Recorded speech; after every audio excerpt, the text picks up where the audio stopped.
క్రీస్తు వారు అంటున్నారు, నా నిమిత్తము జనులు మిమ్మల్ని నిందించి హింసించి మీ మీద అబద్ధముగా చెడ్డ మాటలలా పలుకున్నప్పుడు మీరు ధన్యులు. ఎవరు ధన్యులండి?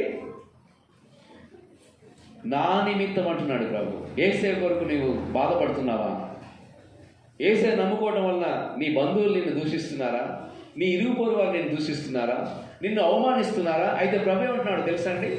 నా నిమిత్తము జనులు మిమ్మల్ని నిందించి హింసించి మీ మీద అబద్ధముగా చెడ్డ మాటలలో పలుకున్నప్పుడు మీరు ధన్యులు. దేవునికి స్తోత్రం.